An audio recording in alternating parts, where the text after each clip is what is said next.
Good evening, everyone, and welcome. My name is Christine Kennedy, and on behalf of the Office of Alumni Engagement, I'd like to welcome you to our talk tonight about the Bruce Trail. I'm so excited, and I think anyone who lives in Southern Ontario is so familiar with the Bruce Trail, and we're all excited to hear from Michael McDonald. Before I introduce Michael formally, I'd like to take this opportunity to acknowledge that the land on which this webinar is taking place is the traditional territory of the Haudenosaunee and Anishinaabe nations.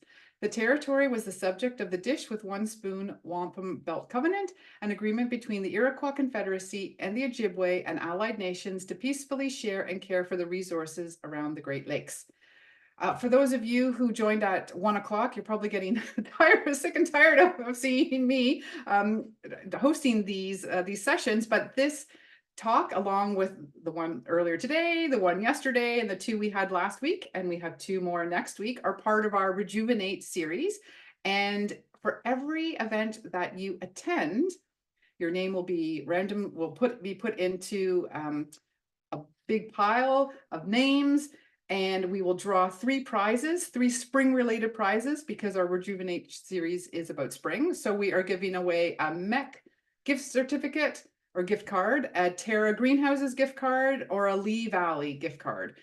So winners will be announced the week of May 6th. So the more often that you join us, the greater the chances of winning one of those prizes are. As always, this talk is being recorded and you'll receive a link probably around 9 o'clock. I'll send that out. So feel free to share the link with others who love hiking and the Bruce Trail. Also, there is a survey in that, and I always ask if you could fill that out. It takes like 2 seconds, well, maybe 30 seconds to fill that out. And we always ask if there are any topics that you'd like to hear, as well as letting us know what you learned and what you liked about tonight's talk. So we had lots of pre-submitted questions, so thank you for submitting those during the registration process. Michael's going to do sort of a 30 or 35-minute presentation, and then we'll get to those questions afterwards. And of course, I encourage you to use the question button and type in your questions that you'd like to ask, and we'll ask those questions live. So now that the housekeeping is out of way, it is my pleasure to introduce our speaker tonight, Michael McDonald.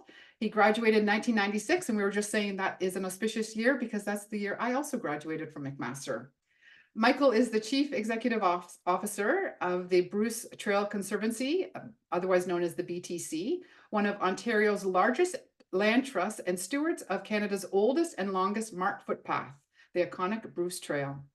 Before Michael joined the BTC as its CEO in 2019, he spent over 10 years as a volunteer for the organization. Michael leads a talented team of staff and volunteers who manage 15,000 plus acres of protected natural lands along the Niagara Escarpment and over 1,300 kilometers of trail. Under Michael's leadership and with support of the BT staff, board of directors, and over 1,400 volunteers, the BTC has been regularly named one of Canada's top 100 charities by Charity Intelligence. Michael, in addition to being a McMaster graduate, has also earned a Master Naturalist certificate from Lakehead University. In addition to his early volunteer efforts for the BTC, Michael was one of the founding members of the Hamilton Burlington Trails Foundation and previously sat on the board of the Ontario Trails Council. He formally achieved the rank of private in the Canadian Armed Forces in the reserves and is a certified hike leader in Ontario. He is a lover of nature and deeply values people's personal connections to natural environments. And I should say, for those of you who receive Maroon Mail, it did go out this afternoon a few hours ago, and Michael is featured in the alumni stories. So if you scroll down in your Maroon Mail, you'll see two stories, and Michael is there on the left. So I encourage you after this webinar to maybe take a peek and learn a little bit more about Michael. So Michael, thank you for joining us. I think are you in Dundas, is that right? That's correct. Our headquarters is in Dundas. I'm coming to you from Hamilton today, but it's a great pleasure. Thank you, Christine, for the kind introduction. And thank you, everyone, for your attendance tonight. I'm going to just share my screen and we will get started. So excited for a great webinar and some time together. So you should be seeing my screen. Yep, it looks good. You can see it. Okay, and that's great. So again, greetings. Great pleasure to be here with everyone. And I really do want to thank McMaster for this opportunity. And I would like to acknowledge and honor the lands of the Niagara Escarpment as the traditional territory of Indigenous peoples. So I'm recognizing the whole escarpment because the Bruce Trail crosses 900 kilometers, but in spirit and partnership, we recognize and thank the Anishinaabe, the Huron-Wendat, the Teotihuacan, Arawandran, Haudenosaunee, Métis, and all of those who have provided stewardship of these lands over the millennium. So thank you, thank you. I'm going to just move. My slide didn't change, so just give me 1 second here. We'll get this right.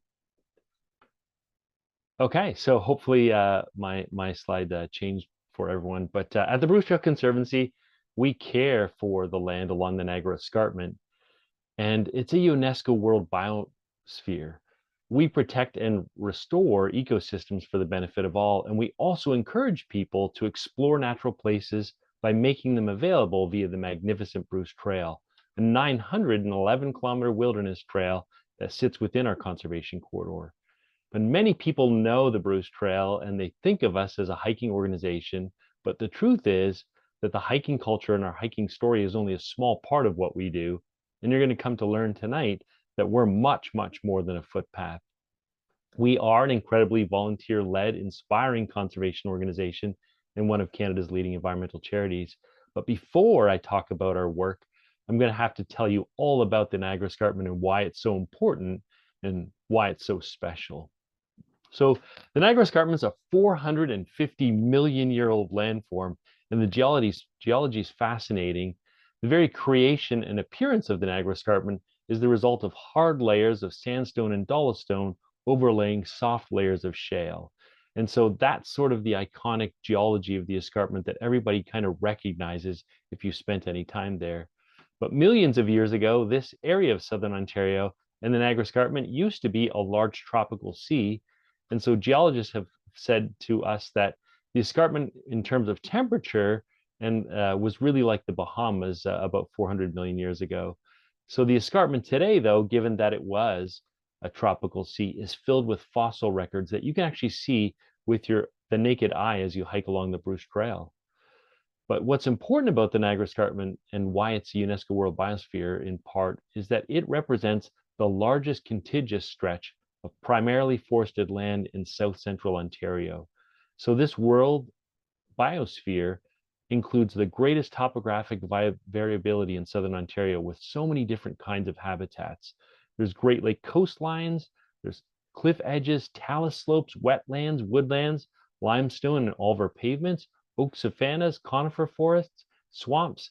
And these habitats, and why it's so important, they collectively boast the highest level of species diversity among Canadian biosphere reserves. And so right here in our own backyard, where all of the population exists in southern Ontario, is where most of the biodiversity is. And some of that biodiversity, we've got over 1,500 species of vascular plants, 325 bird species, 55 mammal species, 34 species of reptiles and amphibians, and 44 of the 65 species of orchids in Ontario exist along the Bruce Trail and the Niagara Escarpment.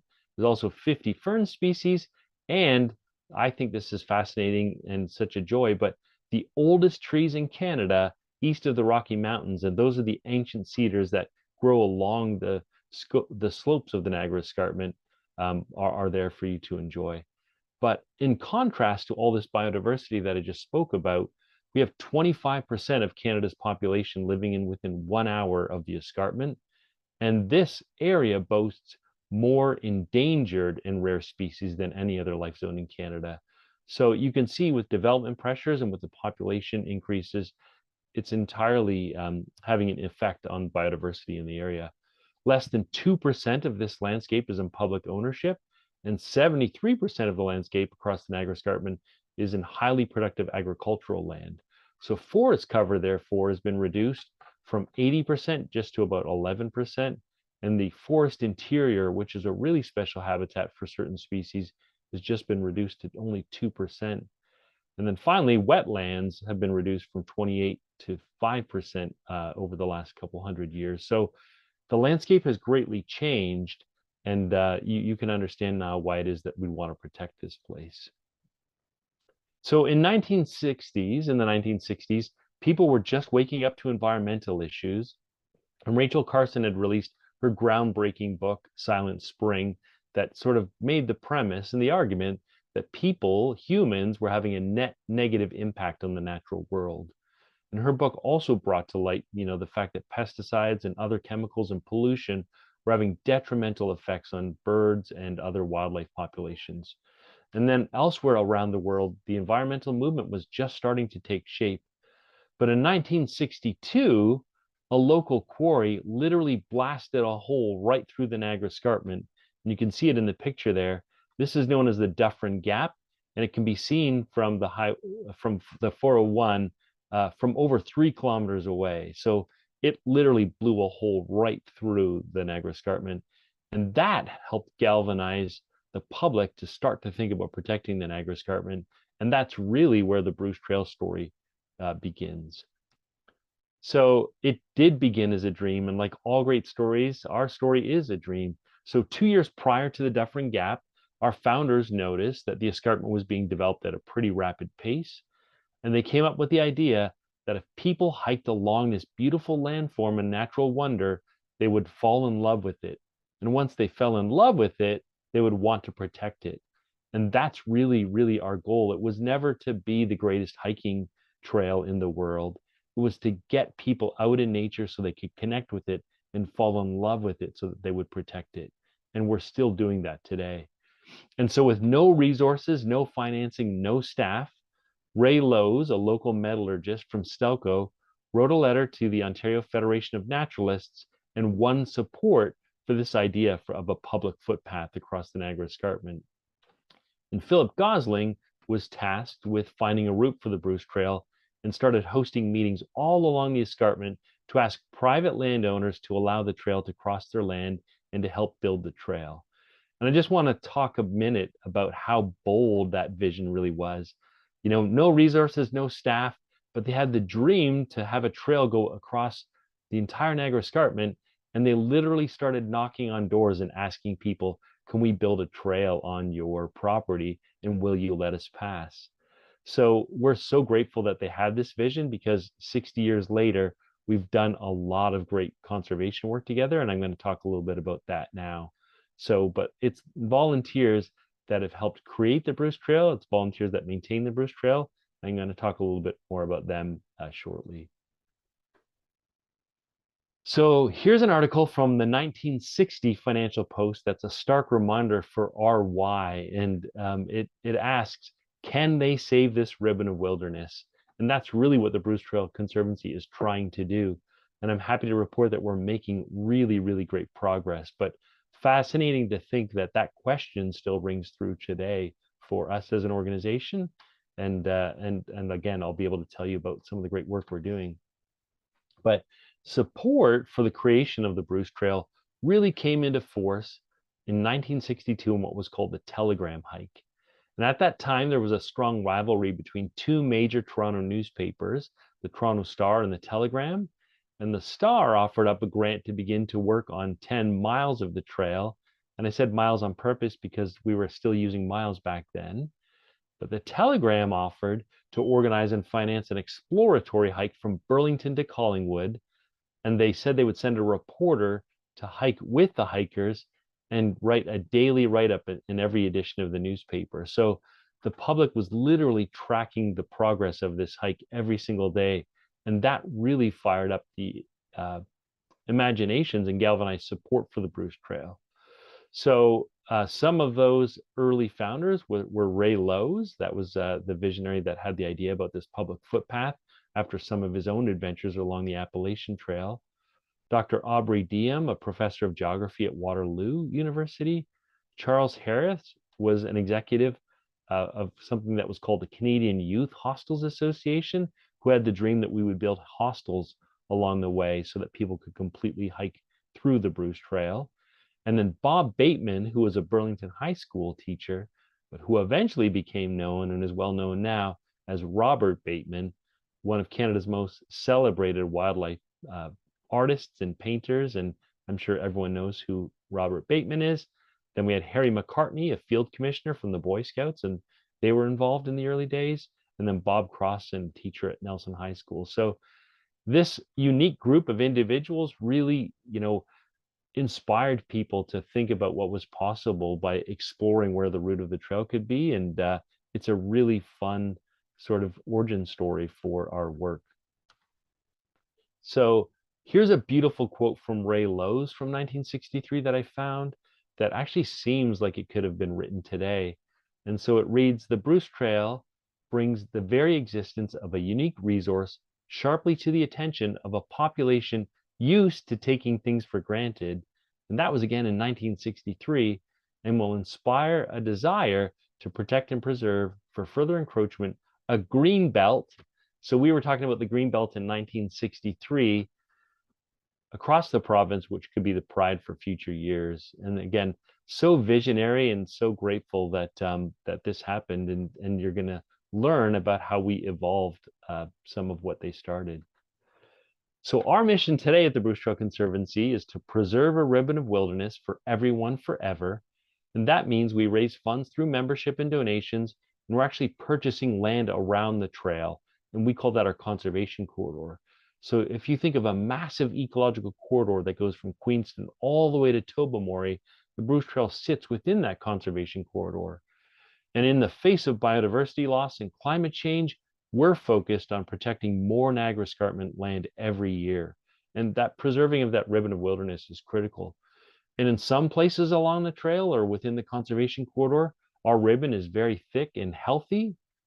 And in other places, the ribbon is thin. And in some places, it's actually starting to tear.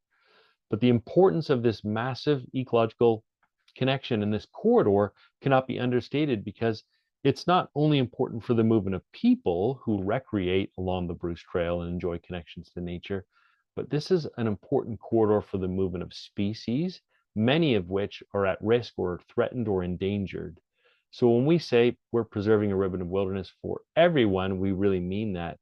And we make our land, the Bruce Trail, it's accessible for free. So no socioeconomic barriers. It's free access to green space. And I think that's so important and something that we all need. And consistent with many different Indigenous worldviews, at the Bruce Trail, we understand that land belongs to all of us. So essentially, we raise money, we take land out of private ownership, and we make it publicly available. So the Bruce Trail itself, so the path of the trail, is designed with the intention of providing controlled access. And controlled access means that we can actually steer people away from sensitive ecosystems. So having a clearly defined, well-marked footpath allows for a firsthand experience with nature, but it does preserve the ecological integrity of sensitive ecosystems. And that's really, really important. We are a conservation organization at heart. We always have been, and the trail is the tool to get people to fall in love with our work. So now that I've sort of explained a little bit about what we do, I'm going to talk about how we connect with people and communities all along the Bruce Trail. So firstly, the Bruce Trail connects people to nature. And we know that within a generation, our lives have largely moved indoors. And with the loss of getting outside and exploring nearby natural worlds, people have become disconnected from nature and disconnected from the natural world. And Western science has studied this extensively, and we have lots of data to prove out what many outdoor lovers have always known intrinsically, is that spending time in nature is critical for our well-being and for our health. And in addition to that, we're not separate from the natural world. We're all a part of it. So that's an important lesson. I'm going to repeat it, but we're not separate from the natural world. We're all a part of it. And the future of this planet demands that people understand our relationship with nature. So it's not only critical for the survival of our own species, but the thousands and thousands of species that we share the planet with, or in this case, thousands of species that migrate along or live along the Niagara Escarpment. But we know that when individuals visit natural spaces, they experience physiological benefits, psychological benefits, and report better physical and mental well-being outcomes. So spending time in nature, spending time along the Bruce Trail, to me, is medicine. And I have the great pleasure of meeting a lot of people on different hikes along the Bruce Trail, and I promise you, there's nothing more special than watching someone fall in love with nature. So seeing a fox or a bear or an owl or a turtle or a snake in their natural habitat will give you a different perspective on environmental issues. I really believe that it does. And we believe that at the Bruce Trail. Connecting people to nature is only possible by reconnecting them with natural environments. And that's why we're working hard to protect them. And also, this connection to nature also helps people understand how to interact with nature and how to respect the gifts. So again, really important work here about connecting people to nature, and I'm really proud of that work that we do. And then at the Bruce Trail Conservancy, we know, and we can prove this out, that when people are connected to a place, we can get better conservation outcomes. And that's a critical piece of our work. And you're going to hear a little bit about that shortly. The Bruce Trail also connects people. So one of the powerful things about the Bruce Trail is the people. We've got all these volunteers that are out there making their communities better and working hard to, plant trees, pull invasive species, do all kinds of things, maintain the trail. And these are people from all walks of life. And I know that there's been so many lifelong friendships that have come from hiking or from meeting along the Bruce Trail. And I think that's beautiful. But I also know of at least 5 people who met and then got married along the Bruce Trail. And so if there are any single people out there today, be careful, because the Bruce Trail also connects people to love. So I'm just putting that out there. And I hope you find friendship and love along the Bruce Trail. We also connect people to conservation in our conservation work. And I'm so proud of the conservation work of the Bruce Trail Conservancy. To date, there are over 18,000 acres of land preserved with BTC involvement. And we're conserving land and ecosystems in one of the most urban and populous places in North America. But in addition to all of the benefits of protecting land from being developed, including like carbon sequestration and air and water purification, we're saving critical habitat for species that are barely holding on from extinction. And it's sad to say, but many of us will be some of the last generations to see some of these species. So we have a responsibility and a duty to do what we can to try and help. And protecting habitat and protecting land is one of the most important first steps. Within our conservation corridor along the Bruce Trail, we have 91 species of conservation concern or species at risk that have been recorded. So again, 91 species that are, again, just barely holding on, but with us protecting these habitats, we're giving them a chance.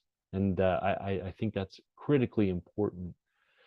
Our ecologists at the Bruce Trail made 29 observations of 16 rare and at-risk species this year alone. So we know that they're out there, even though they're rare and endangered. The biodiversity crash and climate change are the twin crises of our time, and conserving land addresses both. And this year, I'm pleased to share that the Bruce Trail Conservancy is having one of our most successful years to date. We've added 18 new protected areas. That's 18 new nature reserves and over 1,000 kilometers of Niagara Escarpment permanently protected forever. And in the last few years, we've been averaging about 1,000 acres a year. And for those that don't know, the Niagara Escarpment is actually part of the green belt. So we're adding protected land to the green belt every single year. And in addition to the 80 BTC protected areas that we have, in addition to the over 80 BTC protected areas, we've been adding those to the Canadian Protected and Conserved Areas database. That's a major tool for tracking and reporting conservation in Canada. So you might be aware the federal government has a target of protecting 30% of Canada's land and water by 2030, and we're helping to make that happen. When we protect land, when we create a new natural area, those are helping towards those targets. So we're also working towards helping out with the national biodiversity targets through all of the restoration work that we do. But protecting natural land from development is one of the most important things and impactful ways to practice conservation. And we really are one of Ontario's leading land trusts. And a big part of our conservation work also involves working with academia. And I'm pleased to share that we've partnered with McMaster University on several projects. These past few years, we've been working closely with Dr. Carolyn Isles. And Dr. Isles is a professor of School of Earth, Environment, and Society and the School of Interdisciplinary Science at McMaster University. And Dr. Carolyn Isles and her team have been working to create geohikes. And they're an exciting new way to explore geological and the environmental history of the Niagara Escarpment.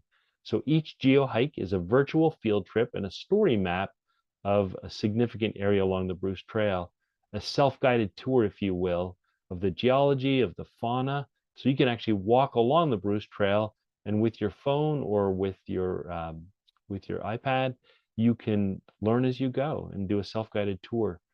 We're also really proud to have partnered with the Gosling Institute for Plant Preservation at the University of Guelph, and I'm going to call that GRIP. But researchers at GRIP, led by Dr. Praveen Saxena and Mukund Shukula, have developed an incredible way to create disease-resistant plants. And this is really important because a lot of the threatened and endangered species that are succumbing to different diseases that are coming along, we now have a tool, a new tool, to help combat that. So this is a thrilling opportunity that's helping us to bring back species from the brink of extinction. So in our first year, we focused on American elm trees. These elms were grown in a lab using in vitro technology at GRIP, and their material from American elms that showed tolerance to the diseases were propagated, and we made or they made, I shouldn't say we got to plant them, but they cloned essentially over 1,000 of those disease-resistant American elms. And then what we did was we planted those all along the Bruce Trail. So again, we're planting disease-resistant American elms and literally helping to bring back species from risk. And I think that's some really leading edge conservation that's happening. At the BTC, caring for these special places is the collective responsibility of a really neat coordinated network of volunteers and a team of BTC ecologists and staff. But through planning and monitoring and active management, we work year-round to monitor and remove invasive species. We protect rare species at risk by doing unique habitat restoration work. We're undertaking reforestation projects, and we're even thinking about climate change in something that's called assisted migration of species. And so essentially, we're trying to think, we know that species ranges are changing, and we're moving where we're planting different trees to try and mitigate some of the effects of climate change and help them adapt to some of the ranges that they're moving towards. So lots of leading edge science that's happening, but we don't just steward the BTC owned lands. I referenced at the beginning that much of the land is in private ownership. We have a program where we'll actually have an ecologist come to your house and write a land stewardship plan for your property. So how can nature thrive when it's divided into different parcels? Because invasive species or endangered species don't observe, lines on a map or municipal lines or any of those kinds of things. So we're actually trying to work on making the ecosystems along the Niagara Escarpment holistically more healthy. So we're inviting private landowners into conservation work, and that's a big part of what we do. In addition, the impact of climate change is having a massive effect along the Niagara Escarpment. And again, as I said, some of these species, especially Carolinian species that are starting to move north as the species range changes. So habitat restoration is a huge component of our work. Last year alone, we planted 37,000 trees. We've also undertaken several tallgrass prairie restoration projects.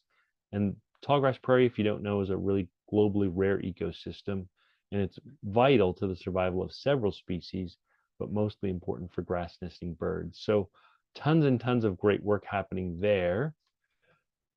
We also connect people to community. So we remain committed to seeking and honoring and incorporating Indigenous voices into our work. And we're finding lots of different ways to do that. But we understand that land belongs to all of us. And I guess a few weeks ago, I had the great pleasure of attending a conference hosted by McMaster on traditional ecological knowledge. And that was organized by the Akazing Makasha Looking Horse. The conservation organizations came together to learn how to bridge the knowledge gap between our two worlds.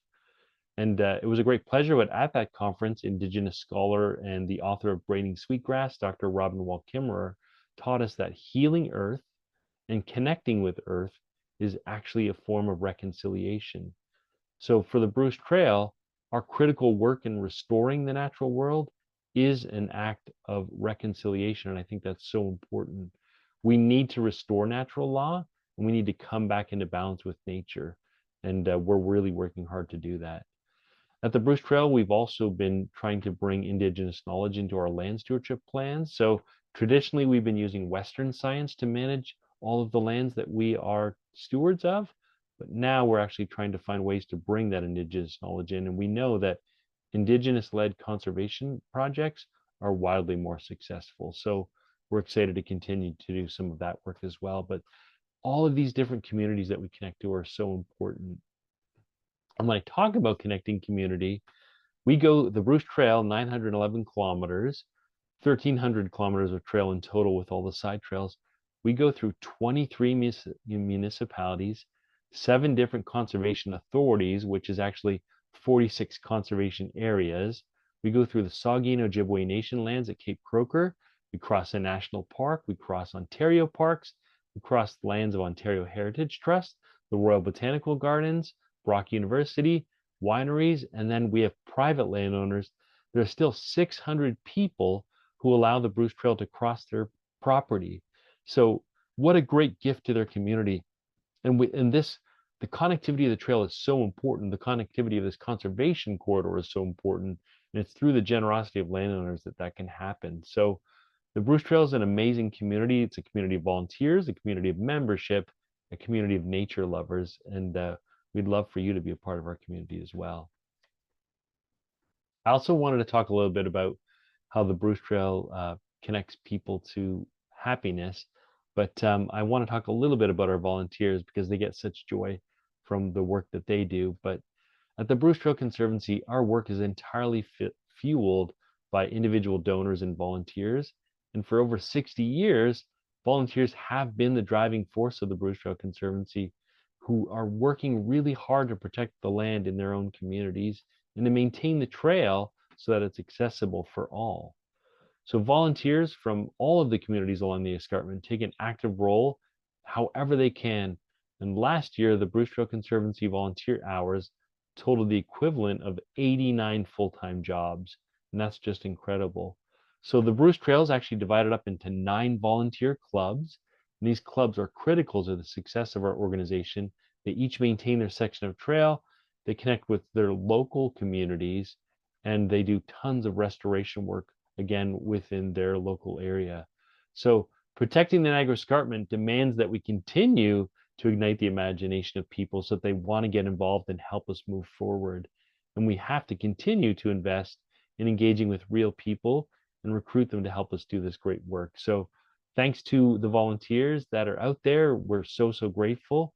And if you're ever out on the Bruce Trail hiking, please thank a volunteer if you come across one, because they do so much, and this is only possible because of their kindness. I wanted to talk a little bit about the Bruce Trail connecting people to happiness. So recently, a study was conducted by a UK-based travel booking agency that tried to identify some of the happiest places in the world to walk. What they did was they used facial detection software to find and compare the size of people's smiles that were captured in social media posts.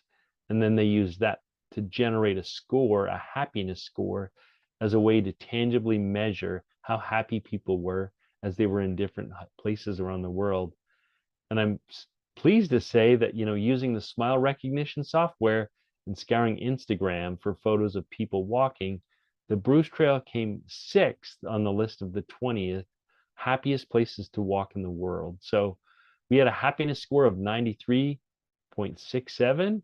And I hope if you haven't been on the Bruce Trail, that's one way for you to get out there and explore. We've got lots of proof that it will make you happy. So that's pretty fun. And I wanted to talk again about how the Bruce Trail has a profound impact on people's lives.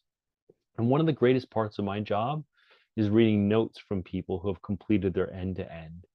So an end-to-end is when you actually hike the entire Bruce Trail, all 911 kilometers from one end to the other, and you can go south to north or north to south. You can do whatever you want. But sometimes those notes are just logs and spreadsheets, but more than often they share journals and poems and music.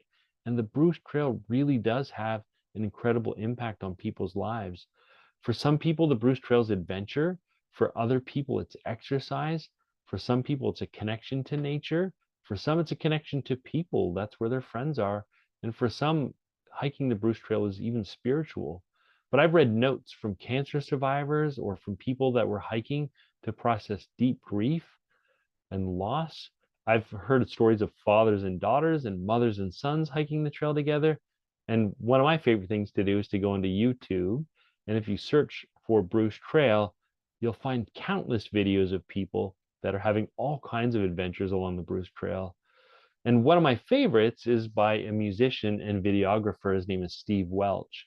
And Steve hiked the entire Bruce Trail fairly recently. And he also wrote an album to accompany it, the video that he put together. But at one scene in the video, Steve is walking through the forest and he gets pensive and he says, "Wow, the Bruce Trail is an escape from the real world." And that sounds kind of beautiful, but then he paused and he thought about it for a minute. And then he said, "No, the Bruce Trail is a return to the real world." And I think that's beautiful and special, and it's absolutely worth a watch. So, but again, the impact of the Bruce Trail on people's lives is immeasurable. I find it fascinating to read obituaries, one paragraph to sum up your whole life. And I can't tell you how many times people have mentioned the Bruce Trail in their obituary, time that they've spent along there, friends that they've made.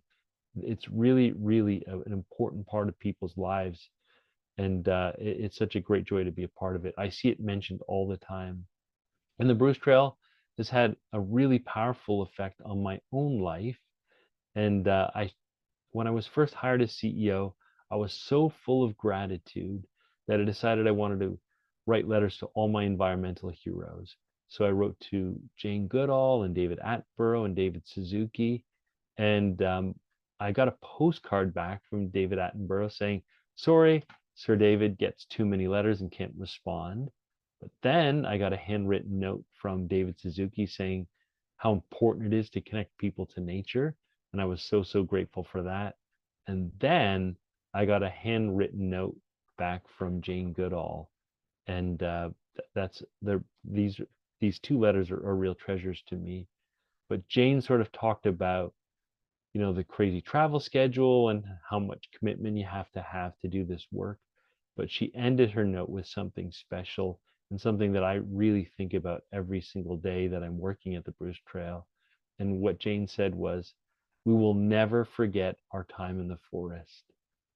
And we will never forget our time in the forest." And so I urge you, I invite you, I implore you to come out and explore the Bruce Trail and spend as much time as you can. It will have an amazing impact on your life. You will start to learn about the different species. You'll start to get involved with our conservation work, and you're really, really going to love the time that you spend there. So I hope to see you along the Bruce Trail, and it's going to be there forever. We're working really hard. We're doing great things, and I'm happy to answer any questions now that might come through the talk.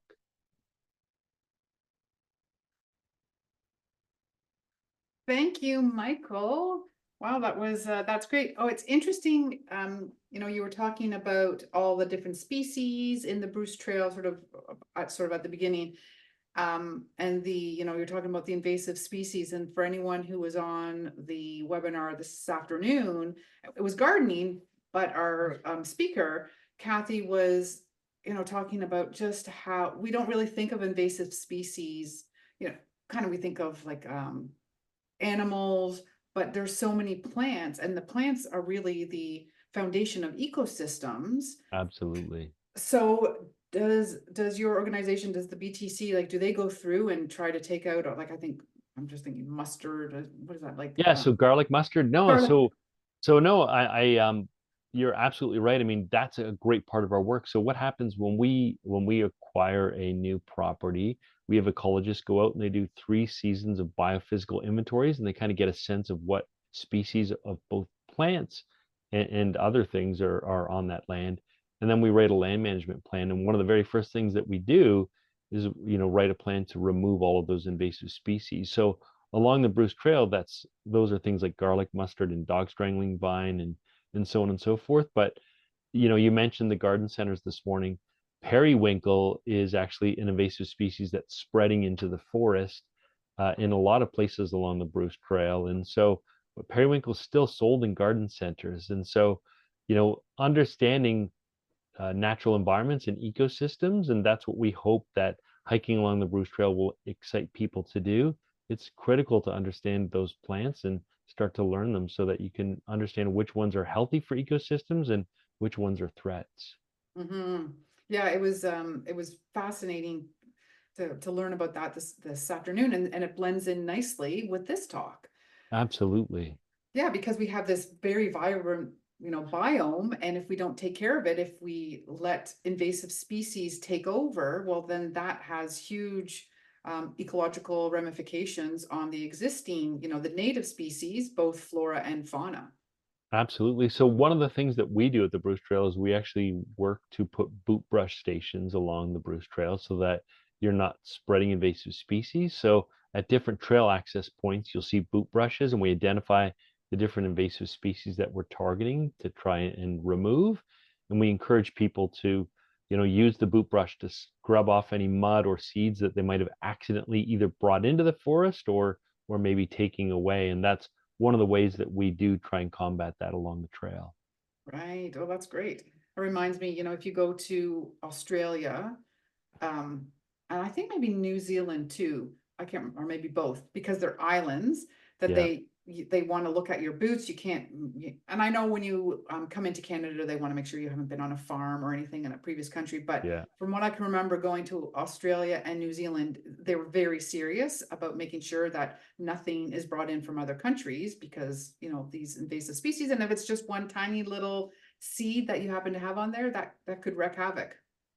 Yeah, it's so true. And I think, I sort of referenced this in the talk, but I mean, we're trying to protect nature in one of the most populous areas. I mean, this is really sensitive habitats that are directly adjacent to large urban populations.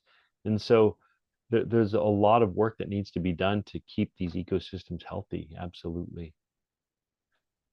So, okay, let's go now that I've monopolized the Q&A.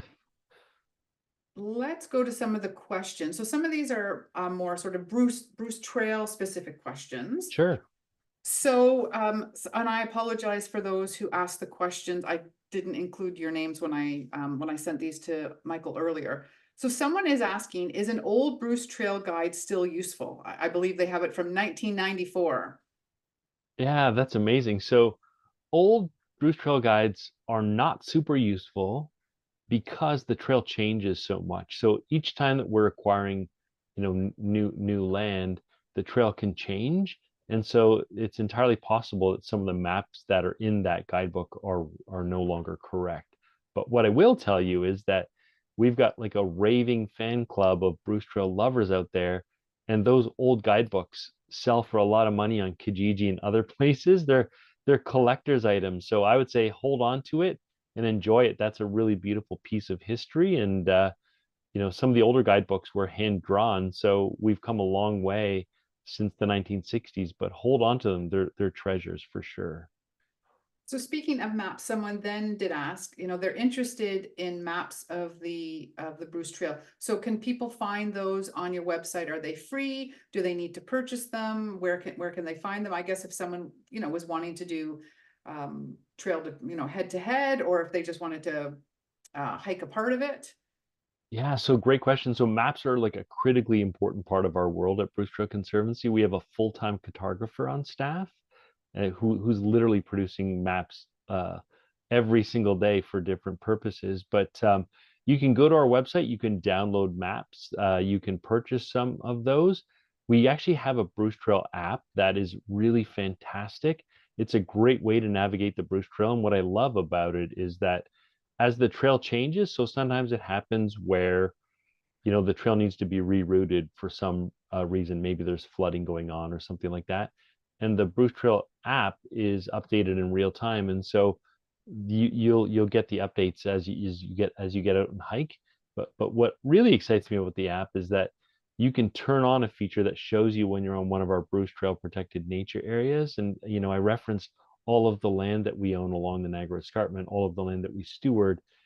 It's a joy to be a part of hiking along those lands, knowing that individual people donated to help protect them forever, and that's a really really fun way. And then the third way is the guidebook that you sort of referenced, and these are for sale at the Bruce Trail website as well, brucetrail.org, and these are fantastic ways to navigate the Bruce Trail. And in addition to all of the maps, we've also listed Indigenous cultural icons along the way that you can explore. And we've also got species guides in there so that you can actually identify some of the flora, the fauna, the plants, the birds, and the mammals. So it's a really great resource, and there's lots of ways for people to, whether you like digital maps or paper maps, we've got something for you at thebrucetrail.org.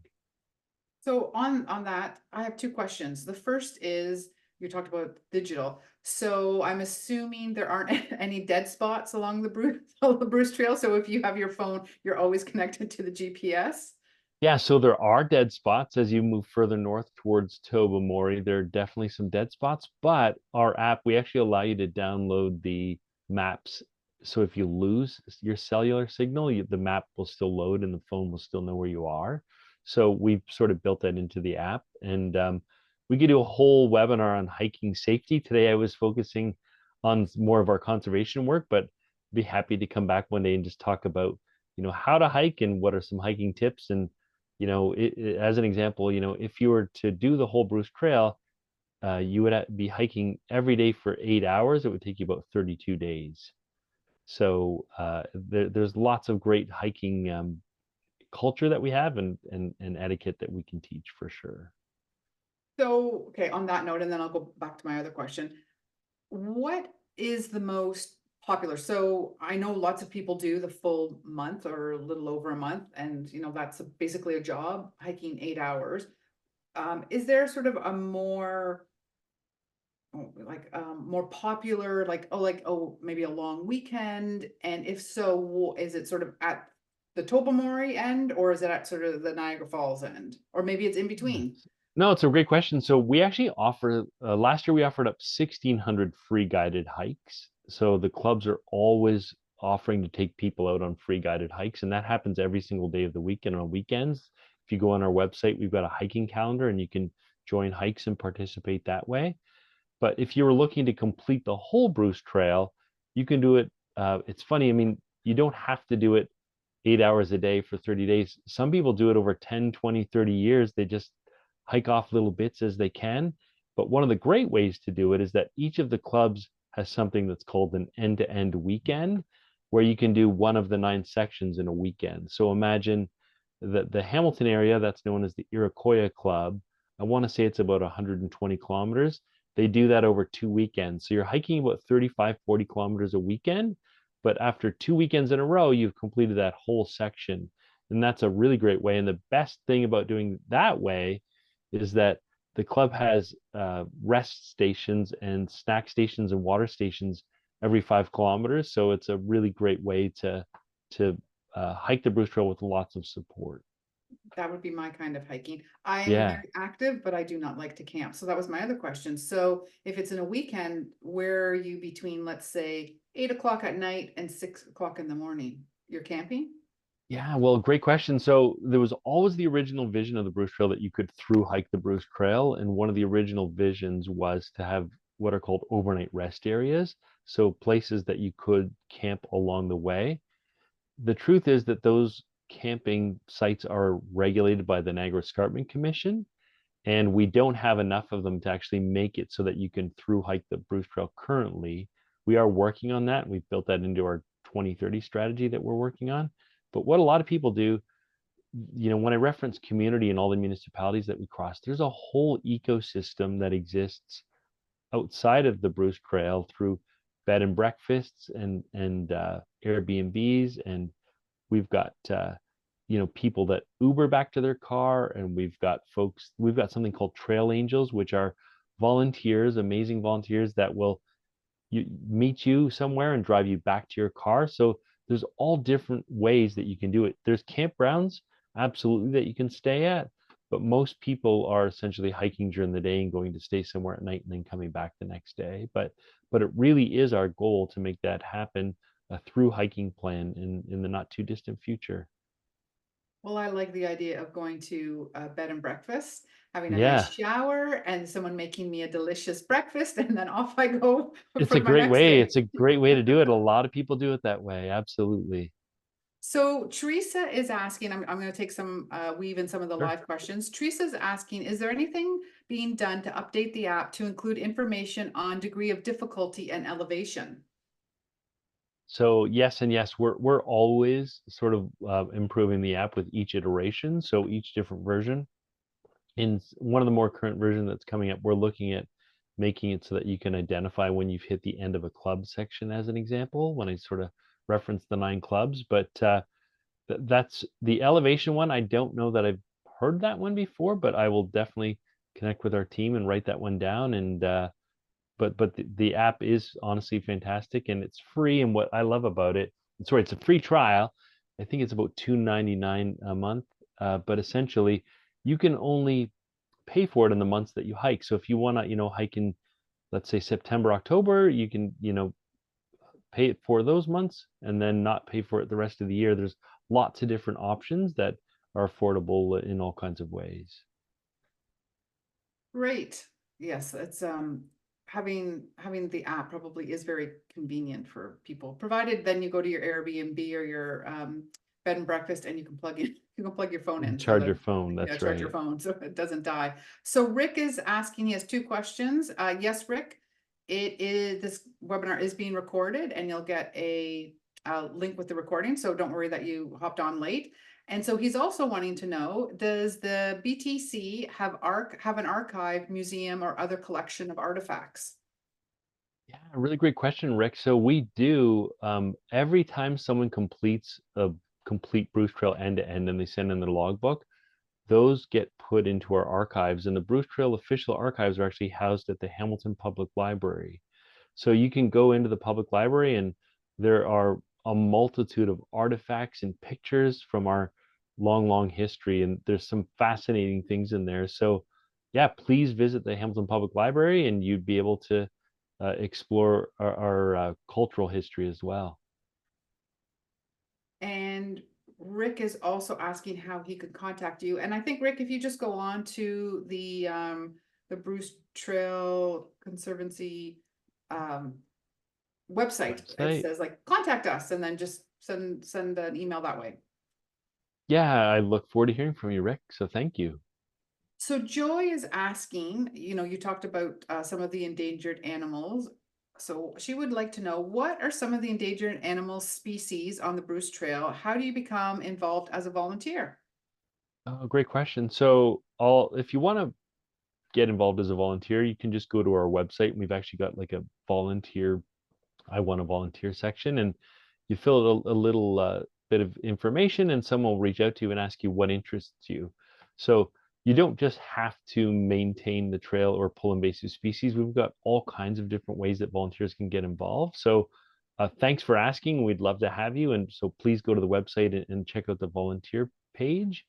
But in terms of species, there's all kinds of endangered or at-risk species along the Bruce Trail. And so some of those are the Jefferson salamanders, sort of a really maybe well-known endangered species that exists along the Bruce Trail. But we've got barn swallows and bobolinks, Canada warblers, eastern meadowlarks, eastern wood pewees. These are all species of birds that are threatened to different degrees or species at risk. We've got Blanding's turtles that are, we've got lots of wetlands along the Bruce Trail and even some coastlines, but Blanding turtles that exist in some of the wetlands. And in truth, and sadly, most species of turtles in Ontario are actually threatened or at risk. So anytime you see a turtle, I think that's really special. One of my favorite ones to talk about, Christine, is that in the Bruce Saugeen Peninsula, and I didn't really talk about the naming of the Bruce Trail much, but the Bruce Trail was actually called the Bruce Trail after the Bruce Peninsula because that's where the destination was meant to be. But we're really now starting to refer to it as its original name, which would have been the Saugeen Peninsula. The Bruce Trail itself the Bruce Peninsula itself was named after uh, James Bruce, who really never even went there. And so we're trying to recognize the traditional name there, and I think that's really important.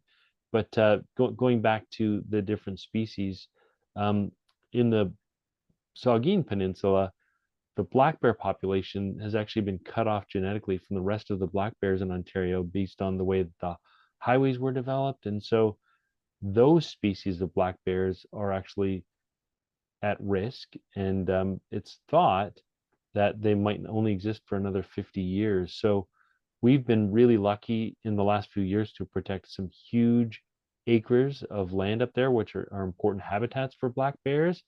And we're really working hard to do our part to try and save them. Oh yeah, they're an important part of the ecosystem for sure.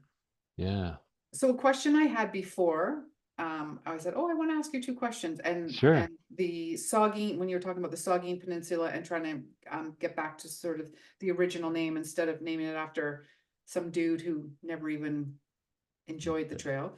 I know that you said that the trail, what, you know, you asked for private property on the trail. Is there any, I kind of had this vision that the Bruce Trail was maybe a form of indigenous connective, like it would, how am I trying to say, that it was used by indigenous people who were here, and you know, it would connect, either they would follow it for their migration with their food sources, or to connect to different communities, or is that not it at all? It was Well, completely.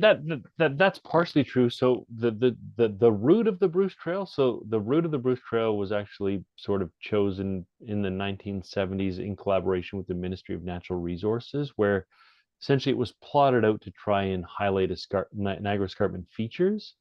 So most of the route was sort of, cut out in the 60s and 70s along these private landowners. But we know for sure that the Saugeen Ojibwe Nation were really excited about the building of the trail and really helped build a lot of the trail up in the Saugeen Peninsula. And we do know, and I've heard from some Indigenous friends up there, that some of those trails already did exist for some of the purposes that you talked about, and later became parts of the Bruce Trail. But that's not a big part of our story, and it's something that we're continuing to learn about. But in general, a lot of the Bruce Trail was laid out like by the Bruce Trail Conservancy or by some of those early volunteers along private landowners' land, and not part of huge trading networks that we're aware of. Okay, interesting. I think, you know, when you're talking about hiking and hike safety, the question of ticks came up in our pre-submitted questions. So is there anything, let's see what they, how prevalent are ticks in the area that we're discussing? And I'm thinking, oh, they're probably, as someone who goes into the Bruce Trail and someone who has a dog, I'm like, oh, I'm always Yeah. aware. I'm always aware of ticks. I'm always brushing my dog afterwards. No, it's so true. So I'll tell you that in the southern part of the Bruce Trail, which I would say is essentially maybe from Niagara all the way up to about, let's say, even Caledon, like ticks are pretty prevalent.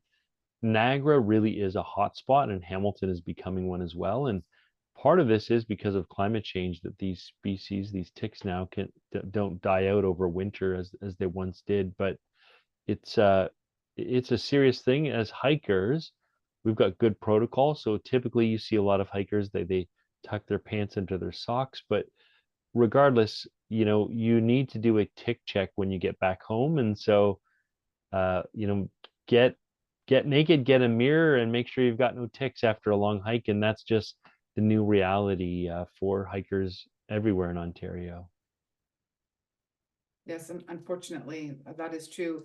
Um, I've had dogs for about 20 years, and 20 years ago, I do give my dogs the medicine to make sure the preventative ticks and Yeah. heartworm and stuff like that. And you used to sort of give it to them in May, and now I'm giving her medicine in March, because we have these. And I think like after 4 warm days, the larvae Yeah, can start to, and you're like, oh my goodness. So it's just better. Um, yeah, it's better to use it preventative than, have to worry about agreed. ticks traveling on my dogs and then coming into the house. Into the house, yeah. And then for those that don't know, I mean, the black-legged tick, or it's also known as the deer tick, those are the ones that carry Lyme disease. And so dog ticks, you don't, some they creep some people out, but you don't really have to be worried about them. But if it's a black-legged tick or a deer tick, you should be concerned, and definitely you don't want to get those. Yes, but not so concerned that you don't want to enjoy the outdoors. You just have to be No, mindful. yeah, you Yeah, just have to be mindful, absolutely. And I mean, we are out there a lot, and our volunteers are out there a lot, and our staff are out there a lot. I mean, we love it. It doesn't stop us. It's just that something we have to be aware of, and something we have to be careful about. It's just like sunscreen or bug spray. I mean, it's just the new reality. that's it.